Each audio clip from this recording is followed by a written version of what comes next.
UPSC prelims का exam हुआ है और मेंस का एग्जाम अब होने वाला है। तो मेंस के एग्जाम में बहुत सारे बच्चे आंसर राइटिंग कर रहे हैं। जिन्होंने पास नहीं किया है वे भी इस समय आंसर राइटिंग की प्रक्रिया के दौर से गुजर रहे हैं। बेसिकली प्रीलिम्स पास करना और मेंस के बीच में बहुत सारे ऐसे डेस्टिनेशंस होते हैं जहां पर बच्चों को बहुत सारी समस्याएं होती हैं। इवन जो बच्चे शुरुआत में आंसर राइटिंग की शुरुआत करते हैं उनके भी बहुत सारे ऐसे कंसर्न रहते हैं, तो उन कंसर्नों को यूजुअली रिजॉल्व नहीं किया जाता है। लेकिन हमारा प्रयास रहता है कि हम वैसे ही बच्चों के कंसर्न्स को उत्तर लेखन में क्या समस्याएं उनकी हैं उनको कैसे दूर किया जाए, इन कंसर्न्स को लेकर के हमारा प्रयास है कि हम उसको एक सही दिशा में आपको दे सकें। देखिए, कुछ प्रश्न जो कि हमने आइडेंटिफाई किए हैं और आगे भी उस पर और भी चर्चा करते रहेंगे, लेकिन कुछ जो जेन्युइन कंसर्न्स हैं वो हम आप लोगों के साथ पहले डिस्कस कर लेते हैं। पहला होता है कि उत्तर लेखन के आधारभूत तत्व क्या है, what is the basic features of answer writing. देखिए, उत्तर लेखन एक कला है, ये बात सबको समझने की जरूरत है। आपको प्रश्न का उत्तर आता है इतना पर्याप्त नहीं है, आपको उत्तर लेखन आता है यह भी बहुत महत्वपूर्ण है। बिना उसके आप उत्तर लेखन कर भी नहीं पाएंगे। और अब के दौर में जबकि यूपीएससी ने प्रश्न में शब्द सीमा लगा दी है, और शब्द सीमा भी 150 शब्द 250 शब्द, मतलब जिन प्रश्नों का अगर सही उत्तर लिखा जाए तो वो 500-600 शब्द लेने वाले प्रश्न होते हैं, उनको अगर आपको 150 शब्दों में 250 शब्दों में एक्सप्लेन करना हो तो ये एक जेन्युइन कंसर्न होता है। तो इसके साथ आपको उत्तर लेखन आनी चाहिए। दूसरा प्रॉब्लम बच्चों के सामने आता है कि पॉइंट में लिखें या पैराग्राफ में लिखें। अब इस बात को हम इस प्रश्न से समझ सकते हैं। जैसे यहां पर एक प्रश्न है कि औपनिवेशिक भारत की, यहां देखिए प्रश्न दिया गया है, मॉडर्न इंडिया का प्रश्न है, 2022 मेंस का प्रश्न है कि औपनिवेशिक भारत की 18वीं शताब्दी, औपनिवेशिक भारत की 18वीं शताब्दी के मध्य से क्यों अकाल पड़ने में अचानक वृद्धि देखने को मिली, और क्या है कि कारण बताएं। अब मैं एक बात बताता हूं, जैसे इस प्रश्न का अगर शुरुआत करना हो तो इंट्रोडक्शन में क्या करेंगे आप? इंट्रोडक्शन में सबसे पहले आप औपनिवेशिक भारत का एक संक्षिप्त परिचय देंगे कि भारत का औपनिवेशीकरण कैसे शुरू हुआ, या फिर भारत का औपनिवेशिक स्वरूप कैसा था, ये एक छोटा सा बेसिक परिचय दे लेंगे। उसके बाद आपको बताना है कि 18वीं शताब्दी के मध्य से क्यों अकाल पड़े। तो सबसे पहले क्या करना होगा आपको कि 18वीं शताब्दी में अकाल के साक्ष्य बताने पड़ेंगे। अकाल के साक्ष्य, तो अकाल के साक्ष्य अगर बताने होंगे, जैसे अगर आप लोगों ने पढ़ा होगा तो आपको पता होगा कि 18वीं शताब्दी के पूर्वार्ध में 7 बड़े बड़े अकाल पड़े और उत्तरार्ध में 14 बड़े बड़े अकाल पड़े, और लगभग 3 करोड़ भारत की जनसंख्या अकाल में मृत्यु को प्राप्त हो गई। तो ये सब एग्जाम्पल आपको देने होंगे, ठीक है। फिर कह रहे हैं कि अचानक वृद्धि देखने को मिली। तो वृद्धि का मतलब क्या है कि पहले कम था फिर बाद में बढ़ गया। तो अचानक वृद्धि मतलब पहले एकदम कम था। तो इससे पहले कौन सा काल आता है भारत में? ब्रिटिश काल से पहले कौन सा काल आता है? मुगल काल में। तो अचानक वृद्धि दिखाने के लिए आपको क्या करना होगा? मुगल काल से तुलना करनी पड़ेगी। अब आपको यह भी जानना है कि मुगल काल में अकाल की स्थिति क्या थी, फिर वहां पर उसको बता करके और फिर बताना पड़ेगा कि देखिए मुगल काल में अकालों की बारंबारता नहीं थी। इवन अगर कोई स्मार्ट उत्तर लिखना है, एक बेहतर उत्तर लिखा जाए, तो इसके लिए आपको एंशिएंट इंडिया में जाना पड़ेगा। वहां पर मेगास्थनीज कहता है कि भारत में अकाल नहीं पड़ते हैं, जबकि मेगास्थनीज के दौर में ही सहगौरा और महास्थानगढ़ अभिलेख में चर्चा है कि भारत में अकाल पड़ते हैं। तो इससे क्या पता चलता है कि उसी समय मेगास्थनीज कह रहा है अकाल नहीं पड़ते हैं और सहगौरा और महास्थानगढ़ अभिलेख कहते हैं कि अकाल पड़ते हैं। तो इससे स्पष्ट है कि भारत में अकाल तो पड़ते थे, लेकिन वो अकाल इतने भयावह नहीं होते थे कि एक विदेशी को भारत में वो अकाल समझ में आए। क्यों? क्योंकि राजा जो होता था वो जन कल्याणकारी कार्य करता था, और यह कंसेप्ट सिर्फ प्राचीन भारत के लिए एप्लीकेबल नहीं था, बल्कि मध्यकाल में भी भारत में अकाल पड़े, लेकिन वो अकाल कभी भी ब्रिटिश काल के जैसे भयावह नहीं हो पाए। तो ये सब चीजें आपको बतानी पड़ेंगी। अब सोचिए, अचानक वृद्धि दिखाने के लिए अगर आप ये सारी बातें बताने लगेंगे तो आपके 100 से ज्यादा शब्द, इवन 150 शब्द तो सिर्फ इसी में चले जाएंगे। तो ऐसे में प्रश्न क्या करें कि 150 शब्द में आपको पूरे प्रश्न ही लिख देने हैं। फिर कह रहा है कि कारण भी बताइए कि अकाल क्यों, इसमें अकाल की बारंबारता क्यों बढ़ गई। तो यह प्रश्न जेन्युइनली अगर इसका उत्तर लिखा जाए तो 500 शब्दों को डिमांड करता है। तो ऐसे में जब आप पैराग्राफ में लिखने लगेंगे तो पैराग्राफ में शब्द क्या हो जाते हैं, पैराग्राफ में आप एडिशनल शब्द बहुत ज्यादा हो जाते हैं, जैसे रहा है, चुका है, लिया है, गया है, ये शब्द भी तो काउंट होते हैं। और ये सब शब्द क्या करते हैं, आपके वर्ड लिमिट को बढ़ा देते हैं। तो ऐसे में पैराग्राफ की तुलना में अगर आप पॉइंट में उत्तर लिखेंगे, पॉइंट में लिखेंगे, तभी आप इन प्रश्नों का उत्तर सटीक तौर पर एक बेहतर उत्तर दे पाएंगे। तो ये बात, इस समस्या का समाधान कि पॉइंट में लिखें या पैराग्राफ में लिखें, इसका समाधान यूपीएससी के डिमांड के अकॉर्डिंग यही है कि आप अपने चीजों को पॉइंट में लिखने की आदत डालना शुरू कर दें। बेसिकली यूपीएससी चाहता भी वही है कि आप बहुत सारी बातें संक्षेप में कहने की कला सीख लें। तो संक्षेप में कहने का मतलब है कि आप पॉइंट टू पॉइंट बात करें, इधर उधर की बातें ना करें। तो आपको पॉइंट में उत्तर लिखना चाहिए। पैराग्राफ को जितना हो सके इसको आपको अवॉइड करना चाहिए। ठीक है, ये बाध्यकारिता नहीं है कि पैराग्राफ में लिखना ही नहीं है। अगर स्पेस है आपके पास तो जरूर लिखिए, लेकिन ऐसा स्पेस यूपीएससी बहुत कम देता है। अगली समस्या है कि सुंदर हैंडराइटिंग होनी चाहिए या स्पष्ट लेखन होनी चाहिए। मैं एक पिछले साल के एक आईएएस के बारे में जानता हूं। उनकी हैंडराइटिंग बहुत ही पुअर थी। इवन वो पढ़ने में भी लग रहा था कि वो किसी बच्चे ने लिखा है, लेकिन उसके बावजूद वो आईएएस बने। और उनकी विशेषता क्या थी कि उनकी राइटिंग पुअर थी, ये बात तो उनको पता थी। तो इसलिए उन्होंने उसको काट कैसे किया, तो उन्होंने अपने लेखन को क्या किया, साफ और स्पष्ट लिखना शुरू किया। साफ और स्पष्ट लिखना शुरू किया।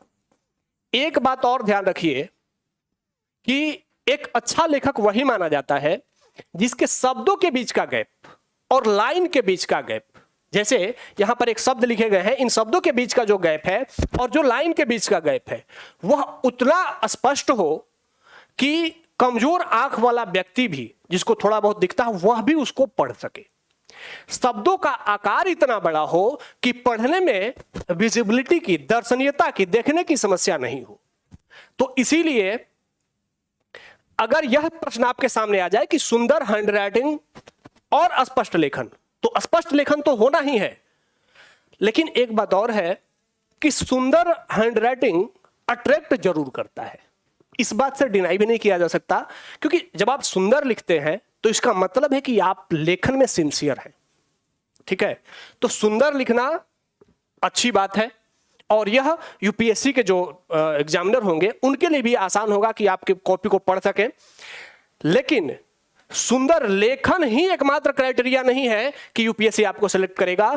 सुंदर लेखन एक पार्ट है। अगर आपको लिखना आता है तो बहुत अच्छी बात है, लेकिन सुंदर लेखन, अगर आपकी राइटिंग खराब है तो भी आप सिलेक्ट हो सकते हैं अगर आप साफ साफ और स्पष्ट लिखते हैं।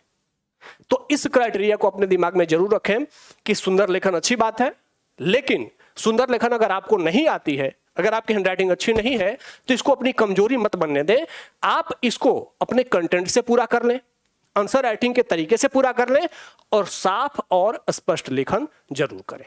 ठीक है, अगली समस्या है, बहुत सारे बच्चे ये भी करते हैं कि बहुत सारे बच्चों की कॉपी जब हम लोग चेक करते हैं तो उसमें ऐसा दिखता है कभी कभी कि बहुत सारे बच्चे अंग्रेजी के शब्दों का बहुत अधिक चयन करते हैं, अंग्रेजी शब्दों का बहुत अधिक प्रयोग कर लेते हैं।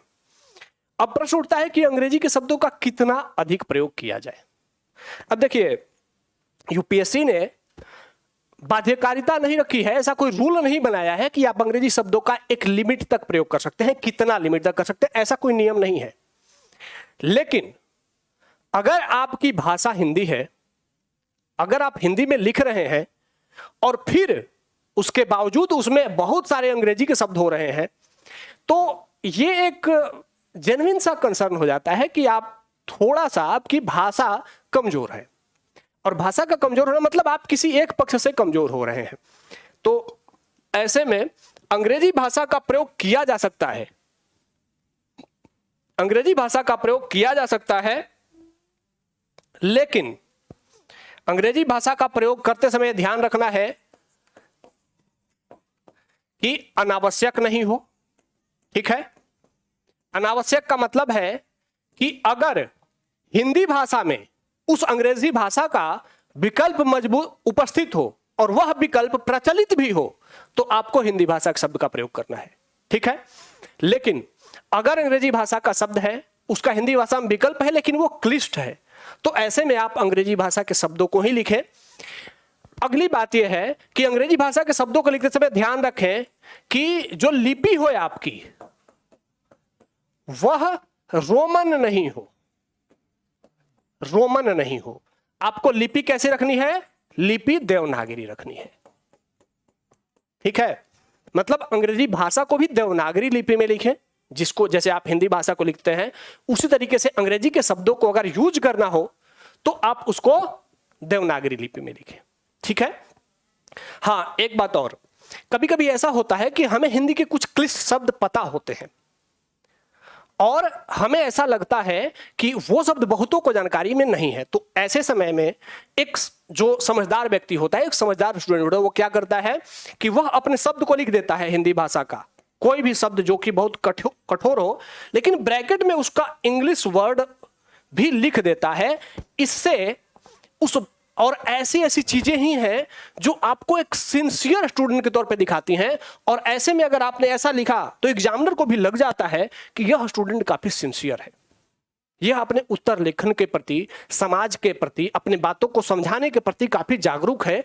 तो ऐसे में वह आपके प्रति आकर्षित हो जाता है और फिर आपके एवरेज आंसर पे भी वो ज्यादा नंबर दे देता है।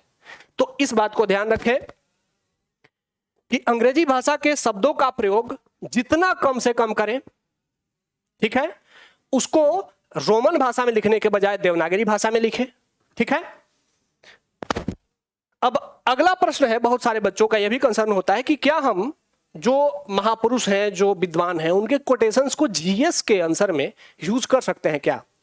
देखिए, अगर कोटेशन प्रश्न से जुड़ा हुआ है तो यूज करना बहुत अच्छा है, ये आपको एज दिलाता है, आपको बढ़त दिलाता है बाकी बच्चों पर। लेकिन अगर अनावश्यक हो और फिर भी आपने जबरदस्ती का कोटेशन लिखा है तो फिर यह आपके लिए समस्या बन जाता है। अब एक बात यह भी ध्यान रखना है कि आपके पास वर्ड लिमिट है 150 का, और कोई भी कोटेशन अगर आप लिख रहे हैं तो वह कोटेशन नहीं भी लिखेंगे तो भी वह उत्तर कोटेशन की डिमांड नहीं करता है। तो ऐसे में अगर आप 150 की शब्द सीमा को पार कर रहे हैं और फिर कोटेशन लिख रहे हैं तो फिर यह सही नहीं है।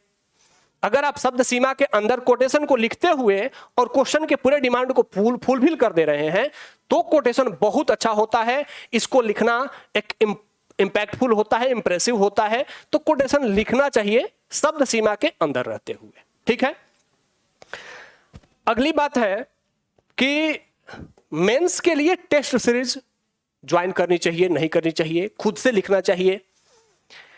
टेस्ट सीरीज की गुणवत्ता कैसी होनी चाहिए, उसका मूल्यांकन आपके लिए कितना रोल निभाता है। तो देखिए, एक बात जो कि मैंने भी अनुभव किया है और बहुत सारे जो लोग सेलेक्ट हुए हैं उन सब ने भी सभी बच्चों से बार बार यही कहा है कि जितना अधिक आप आंसर लिखेंगे उतना अधिक आप एग्जाम के लिए नजदीक होंगे। तो टेस्ट सीरीज ज्यादा से ज्यादा देना है, यह बात आपको दिमाग में बिठा लेना है। इवन पढ़ाई के दौरान बहुत सारे बच्चों को लगता है कि जब पूरा हमारा सिलेबस खत्म हो जाएगा तब हम टेस्ट देंगे। इस बात को भी दिमाग में रखिए कि सिलेबस कभी भी किसी का पूरा खत्म नहीं होता है। और दूसरा, टेस्ट देने से आपने जो अब तक पढ़ा है वह पढ़ाई भी परिपक्व हो जाती है, साथ ही टेस्ट आपको बाध्य करता है टॉपिक को तैयार करने के लिए। तो इसीलिए टेस्ट सीरीज ज्यादा से ज्यादा देना चाहिए, इस बात को हर स्टूडेंट को ख्याल रखना चाहिए। अब आता है कि टेस्ट सीरीज कैसा होना चाहिए भाई, क्योंकि मार्केट में बहुत सारे सस्ते और महंगे टेस्ट सीरीज होते हैं। तो देखिए, टेस्ट सीरीज कभी भी ध्यान ये रखना है कि लिखना सिर्फ मकसद नहीं है, आपका उद्देश्य सिर्फ लिखना नहीं है। आपका उद्देश्य क्या है कि आपके लेखन की गुणवत्ता में सुधार होनी चाहिए, और लेखन की गुणवत्ता में सुधार होने के लिए आपका जो टेस्ट सीरीज है वह भी क्वालिटेटिव रूप से स्ट्रांग होना चाहिए, और साथ ही आपके टेस्ट सीरीज का जो मूल्यांकन हो रहा है वह भी वैसे परिपक्व लोगों द्वारा हो जो कि एग्जाम के नेचर को समझते हैं। तो इसीलिए टेस्ट सीरीज खूब ज्वाइन करें, खूब टेस्ट दें, लेकिन गुणवत्तापूर्ण टेस्ट, जहां की आपको गुणवत्ता की जानकारी हो कि यहां गुणवत्तापूर्ण टेस्ट दिया जाता है, उसको जरूर अप्लाई करें। तो ये एक समस्या का समाधान रहा कि टेस्ट सीरीज दें, गुणवत्तापूर्ण मूल्यांकन पर ध्यान दें, और जो टेस्ट सीरीज में आपका मूल्यांकन होता है उसके अनुसार अगले टेस्ट में अपने आप को रिफॉर्म करने का प्रयास करते रहें, क्योंकि टेस्ट सीरीज ही आपको एग्जाम के लिए तैयार करता है। बाकी जो आप पढ़ाई करते हैं वह एक बेस बस मात्र होता है। तो इसीलिए टेस्ट सीरीज पर जरूर ध्यान देना है, मैक्सिमम टेस्ट देना है। मुझे लग रहा है कि मैंने आप सभी के इन डाउट्स का, जेन्युइन कंसर्न जो कि बच्चों के होते हैं, इसका समाधान करने का प्रयास किया है। और भी अगर आपकी क्वेरी होती है तो आप कमेंट बॉक्स में हमें अपनी क्वेरी बता सकते हैं। आगे हम उन क्वेरीज पर भी आपको जरूर अपडेट करेंगे, उसके बारे में जो भी सही सलाह हो सकता है हम आप तक पहुंचाएंगे। ठीक है, तो हमसे जुड़ने के लिए धन्यवाद। जय हिंद।